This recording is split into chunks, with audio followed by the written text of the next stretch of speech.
Hey guys, welcome back to my channel. Thanks for coming back. So for this video I wanted to share two different things with you. Kind of a DIY tutorial type thing and a project share. And so the first thing, I've seen this before and I haven't tried it, but I knew that it probably would work. So I found these little treat bags at Walmart in the Easter. They were 75% off, so I got them super cheap, and they were already cheap as, you know, they're cheap anyway, so, and, weird, okay, sorry, so, I had heard of people using cellophane bags, or just clear treat bags, to make, basically, DIY acetate, to make your own acetate. So when I saw this and it was marked down, and I was like, you know what, that price, I will use them anyway. They're floral, they're springy, doesn't have to be for Easter. So I just took one of my bags out, and you know, they do have their little their pleats in the edge, right? You've got your opening and your other end. So what I did was I took some scissors and I just cut straight across this edge to take the seam off. And if you look at your bags, well, these anyway, this side is solid and this side has a clear gap for the seam. And you can cut, you can tear. Actually, I think I snipped at it, and well, there it goes. Okay, yeah. And I just tore down the seam just like that, and cut across the bottom, like I said, to make it wide and open. And then I just put it in a laminate sheet, the thermal Scotch, what are they? I have my handy dandy little Scotch Laminator here, and I use the Scotch Thermal laminating pouches. These happen to be the 8 by 11 or 8.9 by 11.4. I bought them in bulk a long time ago with 100. I paid like $8 for it. I think it was woot.com. Anyway, so I just put it in my laminate sheet. Some was hanging off, and you do want to cut that. For this piece I'm showing you, I didn't think to cut that. And when I ran it through, if you can see, it sort of bunched up here. And when it was done, my machine didn't want to let go of it. The bag was sticking out, the heat got to it and melted it, and it was stuck in the end right here. And I finally just had to pull it out. So yeah, if you do try this, be sure to cut any overhanging pieces off of the sides. So anyway, this is the piece I laminated. This was my first try, so it's got some, you know, here's a, probably one of the creases of the, you know, the seam up the sides, and then where it melted. But yeah, I like it. I have a hard time finding acetate that I see a lot of you guys use. There was a paper pad at Tuesday Morning not too long ago. It didn't have a lot in it, but it was like polka dot and striped, different colors acetate. So if you have any of these bags in a design that you like, just laminate it, and there you go. You got the DIY acetate. This piece, obviously, I probably won't. It depends on what I'm making. As far as if I'm going to cut that off or what. It does score fine. I've put this in my scoreboard before with a different kind. And it scored just fine. So, yeah.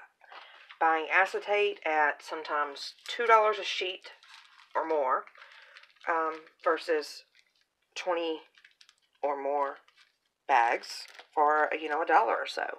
And that makes you at least 20 sheets of acetate in the design bags that you have chosen. So, that was the first thing that I wanted to do with those bags and to share with you. and I got to thinking, what other bags do I have? Well, I couldn't think of where they were. I know I have some that instead of this white frosted looking background, see, you can see through it, but just not clearly, you know what I mean? Some have designs on clear, and I think that would be much prettier to use this way. But like I said, I couldn't find any, but I had came across some iridescent bags. These were, I don't remember what was in them, some goodie bags, and I was like, I've got to have those bags. So I kept them, and they're all iridescent, and they were bunched up, you know, and tied. So this bag, I was trying to look up how I could get these wrinkles out, because it's not like fabric. You know, you can't just iron it out. It'll melt to your iron. And I did not find anything that showed me how to get this out. I got to thinking, you know, would the heat from the machine itself press out those wrinkles? It did a little bit, but not perfectly. This is the piece I played with. The bag, it didn't have the hinges. It was just, you know, like this on both sides, and I just tore it down the seams and made it two pieces. And so this was the other piece, and I did cut it down because, like I said, the overhanging part will melt in your machine. So I cut it down and used this scrap piece of laminate sheet I had. So you can see here the wrinkles do show, and I like it, but I don't. I'm thinking if the whole bag was wrinkled this way, that might look cool all over it. As you can see down here, there is an area that is not crinkled. Well, besides that crease that started from here and went up. So the creases are there because I couldn't get them, you know, the wrinkles out. But like I said, if this was all over, it would be great. And also, if you're using new bags like these I did out of the package, they're not going to have those creases in them. This is simply for a bag you might be reusing. You would think the pressure, the heat, you know, would flatten that out, but as you see, it did not. This was the other side of the bag. You can see this one has no, less wrinkles at the bottom, more at the top where it was bunched, and you can see that where the wrinkling starts, that I just trimmed off the top to fit in here. So yeah, but if it didn't have the wrinkles, and I can still cut this part off and use it. I have a friend who loves iridescent stuff, and I wanted to use some in a project. So this is going to be great for a shaker. So yeah, that one is the iridescent reused bag. And the other thing, second thing I wanted to share with you, many of you know Absolutely Alice. She has lots of videos, and they're always super fun projects or really great tutorials. So anyway, she recently did a mixed media background, and she painted on it and used the background she painted to cut her tags. Well, she did a tutorial on the mixed media background alone. Obviously, I watched it too, and I will link it in the description so that you can check that video out. If you haven't, you should. But I took her technique and used my own colors of paint and the other items that I had, and made my own little version of it, I guess. But I kind of took in this little idea I've got going of making my own acetate. And the bottom's not wanting to load on this. But this is her video. How to create a simple mixed media background. You can see her pink and peach and teal strokes, and then her little polka dot element in there. So yeah, I'll have that linked in the description. But while my machine was heated up, I was thinking, how can I use that technique and make sort of an acetate type thing? So I took out a thermal sleeve, the acetate sheets, before running it through. And this, I got my paints out, and this is what happened. It's not perfect. It was my first try. I do like it. And you know, see, all I did was I didn't use a paper or a base, I guess you would say. She did paint hers on, I think it was some watercolor or some artist paper. But for this little project, I wanted it to be clear, the acetate effect. And so I just opened up my sheet. I only wanted to do this small portion to test it out, so I used something to, you know, hold back the top piece, because it's two sheets together. So I held back the top piece, and I painted directly onto the laminate sheet, just like it was. I didn't Mod Podge it first and then paint, directly onto the sheet. So I did some pink first, and I used a few different sizes paintbrushes, and I like it. I like it. I do.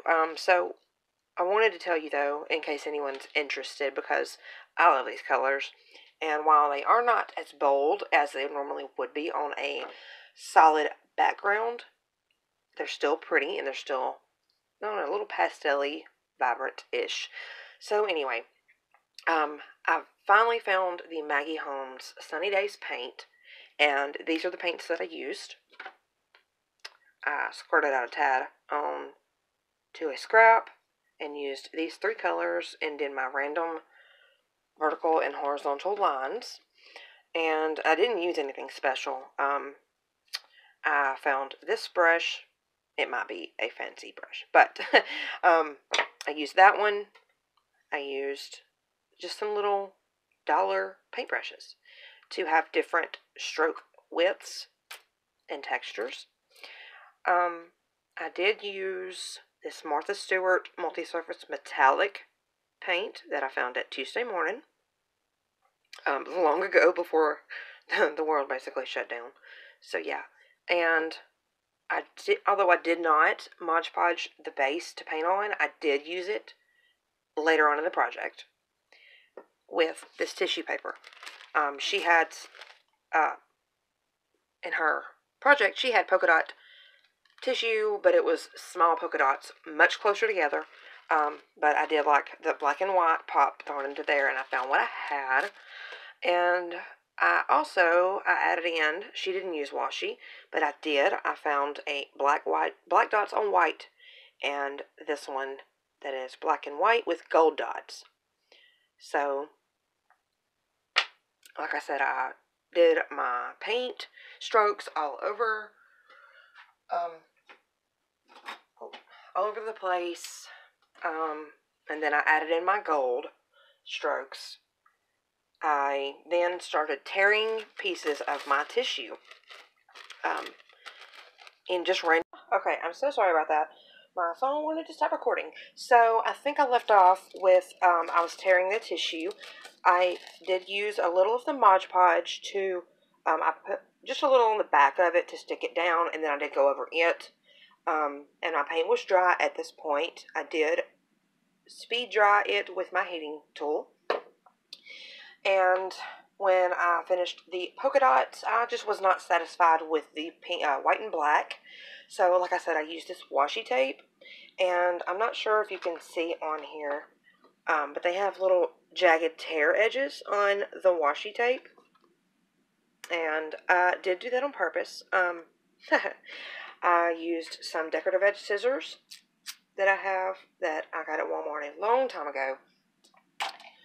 And so when I was finished there, I thought it needed a little bit more gold. And in the past, I made my own shimmer spray. I made it out of the same paint, Martha Stewart paint, with a little alcohol, and I happen to have some magnetic beads. Magnetic because they have weight to them to, shake all that and mix the stuff once it settles. So I opened it and, did some droplets of gold all over. And when I was satisfied with the look, I closed the top sheet of my laminate sheet and I ran it through, and this is what happened. No, you can't see that. I was trying to find something.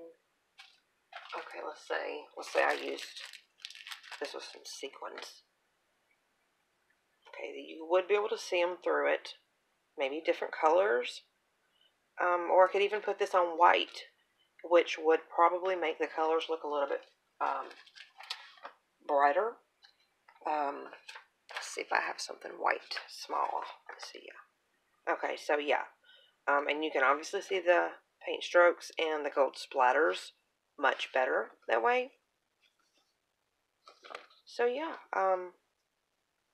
give it a try if you're looking for something different. And I would love to see it if you do. And tell me what you think about these. And I should have started off with patience with me, because this is my first kind of sort of tutorial thing. So anyway, thanks for sticking through this with me, and I'll see you all on the next video. Bye.